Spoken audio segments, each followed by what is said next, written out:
आज कुछ मीडिया के, कल आपने देखा होगा टिकरी बॉर्डर पे मीडिया के पुतले, उसका कारण ये था कि भाई वो कह रहे थे कि भाई मीडिया, आपने देखा होगा कि मीडिया 7 साल इस सरकार को हो गए, सरकार की मैं आपको वैसे बता रहा हूँ, तो एक भावना बन गई कि भाई ये जो मीडिया कहीं ना कहीं, जहाँ तक कांग्रेस की बात है, हमारी सरकार रही 10 साल और 10 साल में कोई बड़ा किसान आंदोलन नहीं था हरियाणा प्रदेश में। वो 10 साल ऐसे थे, ना तो कहीं लाठीचार्ज हुआ किसान में, ना कहीं गोली चली। उससे पहले जो एनडीए की सरकार थी, इनेलो भाजपा की सरकार थी, तो कंडेला के अंदर गोली चली, 12 किसान मरे।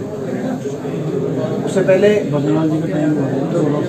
हाँ, उससे पहले जो राजी की सरकार थी, कादमा के अंदर जो है भिवानी के अंदर किसानों की गोलियाँ चली, लाठीचार्ज हुआ। 10 साल की सरकार में ही किसान पे गोली, आंसू गैस या लाठीचार्ज, तो डंडी भी नहीं, कोई आंदोलन नहीं हुआ। तो हमेशा तो मैं एक उदाहरण बता रहा हूँ। और अब 45 लोगों की मृत्यु हो चुकी है। मैं एक और चीज़ ये आप देख सकते हैं कि हम मांग करते हैं कि जो किसानों की, जिसमें से 12 के लगभग हरियाणा के, इन 45 की जो फिगर है उसमें से जो है लगभग दर्जन हरियाणा के परिवार हैं जिन्होंने अपने किसी ना किसी, जिसमें संत राम सिंह जी से लेकर और अलग अलग गांव के जो अपना जो किसान भाई जो अपने उन्होंने कुर्बानियाँ दे दी। तो हम मांग करते हैं विपक्ष के नाते कि इनके परिवारों को तुरंत एक तो शहीद का दर्जा मिले, जिन्होंने जान गंवाई है, परिवारों को रोजगार मिले और कुछ ना कुछ आर्थिक मदद की घोषणा सरकार करे, ये हम मांग करते हैं। और नहीं तो जैसे चंडेला के अंदर जो चौटाला सरकार में जो आंदोलन के टाइम 12 किसानों की मृत्यु हुई थी और उसके बाद जो है उसकी जो हमारी सरकार बनी, तो हमने उस समय शहीद का दर्जा देके सबको रोजगार और मदद करने का काम किया था। उसी प्रकार से नहीं तो कभी जब हमें मौका मिलेगा तो हम उस बात का जो है परिवारों का के लिए ऐसे काम करने का काम करेंगे। मगर आज हम आग्रह करते हैं सरकार से कि सरकार इसमें उनका सहारा दे, क्योंकि ऐसे ऐसे परिवार हैं। मैं बड़ौदा गांव के अंदर गया, जो अजय कुंडू एक हमारे भाई थे, उन्होंने वो ठंड की वजह से उनकी डेथ हो गई। 3 छोटी लड़कियां हैं अनमैरिड, आप सोच सकते, तो उनके लिए कौन है। अच्छा, एक और बात आती है। अच्छा सर, एक चीज़ मैं पूछना चाहूँगा कि आप चाहते हैं कि किसानों की भलाई के लिए, कि पीड़ितों के लिए कोई अच्छा कानून बने। इन कानूनों को रद्द की तो एक बात अलग है। जिस तरह से स्वामीनाथन आयोग की रिपोर्ट है वो आज तक लागू नहीं हुई। इससे पहले आप लोगों की सरकार देश में प्रदेश में भी रही, लेकिन वो लागू नहीं हो पाई। क्या वो लागू होनी चाहिए कि नहीं होनी चाहिए? वही है जो कल जो मगर टिकरी बॉर्डर पे, अगर आप टिकरी बॉर्डर पे सवाल पूछेंगे तो मैं आपको बता दूँ, तो जो टिकरी बॉर्डर वाला बता रहा हूँ ना, वही किसानों की जो, मैं जहाँ तक स्वामीनाथन की बात, असली लड़ाई तो ये थी कि स्वामीनाथन फार्मूला C2 फार्मूले के साथ MSP दुगनी करें, किसान की MSP दुगनी हो, किसान की कमाई दुगनी हो। असली तो संघर्ष इस बात के लिए था हमारे, मगर दुर्भाग्य की बात है MSP पे ही तलवार लटका दी। मैं कह रहा हूँ MSP पे ही तलवार लटका दी। अभी तो जो ये वाले जो अभी जो कानून आए हैं, इसके बाद तो MSP पे ही जो है तलवार लटका दी। नहीं तो 25 किलोमीटर कोई धरना नहीं देता इस सर्दी में। आप 17 किलोमीटर 25 किलोमीटर सेगो बॉर्डर, एक बार 17 किलोमीटर टिकरी बॉर्डर और सारे बॉर्डर्स पे जो ये बैठे हैं, आपको मतलब आपके नहीं, आपको, मगर सरकार इन जो है ये जो लाखों की तादाद में जो किसान हैं, इन किसानों को सरकार ये मत समझे कि भाई ये जो है ऐसे ही बैठी, बिना समझ के बैठी, ना समझे इन किसानों को। एक से एक सारी चीज, क्योंकि प्रश्न ये उठा कि 10 साल यूपीए की सरकार में प्रतिवर्ष औसत जो MSP पे वृद्धि दी गई, गेहूं पे लगभग 500 से 1600 जो बढ़ाया गया, प्रतिवर्ष औसत वृद्धि 16 से 17%। धान पे औसत वृद्धि 18% प्रतिवर्ष, और एक्सपोर्ट का धान 4,500-5 हज़ार क्विंटल अलग, पॉपुलर का भाव अलग, गन्ने का भाव 170 रुपए क्विंटल से हरियाणा प्रदेश ने बढ़ाकर 310 रुपए क्विंटल, 3 गुना। तो लगभग हर फसल का भाव 10 वर्ष की सरकार में तिगुना किया, तिगुना।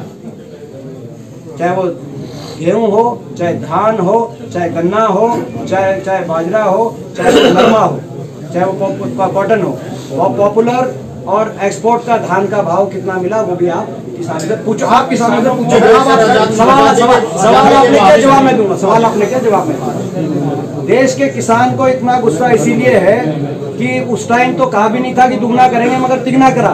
इस टाइम तो कहा था दुगना, मगर जो 15 से 20% हर साल बढ़ोतरी हो रही थी, अब वो बढ़ोतरी घटकर 1-2% रह गई।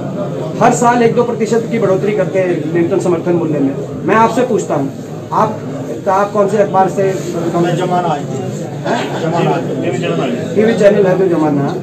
अगर हर साल आपके 15 से 20% आपकी पगार बढ़ रही हो और बीजेपी कहे कि भाई दुगनी करेंगे, अच्छे दिन लाएंगे, कहेंगे अब 15-20% नहीं, अब तो 1% अच्छे दिन है, हर साल अब 1% बढ़ाने लग जाए आप, तो हो सकता है आप तो कहो कि भाई आपका तो, मगर किसान ने कहा कि भाई ये बात ठीक नहीं है, जो 15-20% हर साल बढ़ती थी वो ठीक था। इसीलिए देश का किसान आज देश की राजधानी सर, एक तरफ तो सरकार कह रही है कि किसानों की आय दोगुनी होगी, और जो ये जो धरने में बैठे हैं वो कहते हैं किसान कम है, दूसरे शरारती तत्व को ज्यादा है। इसके बारे में क्या कहना है? देखिए, जिन लोगों ने इस आंदोलन को का अपमानित करने का काम किया, चाहे किसी ने माओवादी बताया, किसी ने आतंकवादी बताया, किसी ने खालिस्तानी बताया, किसी ने कांग्रेसी बताया, किसी ने विपक्षी बताया, मैं समझता हूँ उससे ज़्यादा निंदनीय कोई वक्तव्य नहीं हो सकता, क्योंकि सच्ची आत्मा से किसान संगठनों ने इस आंदोलन को देश के किसान के सहयोग के साथ एक अनुशासन और शांति प्रिय तरीके से प्रजातंत्र और संविधान के दायरे के अंदर ऐसा आंदोलन देश में नहीं देखा जो ये आंदोलन चल रहा है। उसके बावजूद कुछ लोग जो सत्ता कुर्सी के चिपके हुए लोग हैं, उन लोगों ने इस आंदोलन का जो तिरस्कार इस प्रकार की भाषा से इस्तेमाल किया है, वो देश हित में नहीं है। जो इस तरह की वो बात कह रहे हैं, इस तरह की बात वो अपने राजनीतिक दृष्टिकोण को के दबाव में हो सकता है कि उसकी वजह से कह रहे हो, क्या कारण है वो कह रहे हैं, मगर वो कोई अच्छी बात नहीं है। और उससे उनको समझना चाहिए, मैंने बताया कि इस मूवमेंट से देश के किसान की भावना जुड़ी हुई है। हाँ जी सर, लेकिन सर आपने SYL का देखा होगा, आपने SYL का देखा होगा, SYL का भी आप पूछोगे। मैं सवाल ये पूछता हूँ SYL पे कि SYL का फैसला 3.5 साल पहले सुप्रीम कोर्ट ने हमारे हक में किया था, 4 साल हो गए लगभग, आपको याद होगा। 3.5 साल पहले, 4 साल पहले जब SYL का फैसला हुआ तो सर्वदलीय बैठक बुलाई गई। हुड्डा साहब भी थे, जिसमें मुख्यमंत्री जी के साथ हुड्डा साहब भी थे। उस टाइम इनेलो अलग अलग नहीं हुई थी, तो अभय चौटाला जी भी थे, उन्होंने मूवमेंट चला रखा था उस टाइम। और ये फैसला हुआ कि जी सारे सर्वदलीय सांसदों और विधायकों की टीम का आप समझ लो, आप राष्ट्रपति जी से भी समझ लो, आप प्रधानमंत्री जी से भी समझ लो, और आप जल संसाधन मंत्री जी से भी समझ लो, ये गजेंद्र सिंह शेखावत से, और हम सारे चलेंगे, सारे सांसद चलेंगे। मैं अभी सांसद था उस समय लोकसभा में, सारे चलेंगे और एक साथ चलेंगे, हरियाणा के हितों की पैरवी करेंगे, नतीजा हमारे पक्ष में आ गया। मैं पूछना चाहता हूं सवाल कि 4 साल तक उस बैठक के बाद बीजेपी के एक सांसद ने, एक मंत्री ने, एक विधायक ने SYL का शब्द भी उनके मुंह से क्यों नहीं निकला? किस वजह से 4 साल हरियाणा के हितों को भूलने का काम किया गया, किस राजनीति के तहत? और दूसरा सवाल हम पूछते हैं, किस राजनीति के तहत 4 साल के बाद अब मुहूर्त निकाला और अब गजेंद्र सिंह शेखावत जी से टाइम लिया और सांसद अब जाके मिले? लेकिन सर अभी तो धरने भी दिए हैं, तो अभी धरने दे रहे हैं, धरने दे रहे हैं, और अपना अब वो शेखावत साहब से भी मिले दिल्ली में जाके केंद्रीय मंत्री। अब 4 साल के बाद अब मुहूर्त निकला। देखिए, वो राजनीति भी किसान विरोधी थी जो ये भूल गए थे। हम उस समय SYL को नहीं भूले थे, नाम आगे भूलेंगे। हर बूंद का पानी हरियाणा का हक का हम लड़ाई लड़ेंगे। वो भी किसान मगर विरोधी चेहरा, तब भी बेनकाब हो गया, वो भी किसान विरोधी राजनीति के तहत भूल गए थे हरियाणा के किसानों के हित को। और आज देश के किसान, जब देश का किसान, हरियाणा पंजाब का किसान एकजुटता से और देश का किसान अपने भविष्य की लड़ाई लड़ रहा है, तो आज उस लड़ाई को किस तरीके से उसको, उनके संघर्ष को आप कमजोर करें, इस किसान विरोधी नियत के और नीति के तहत आज ही इस मुद्दे को लेके आए हैं।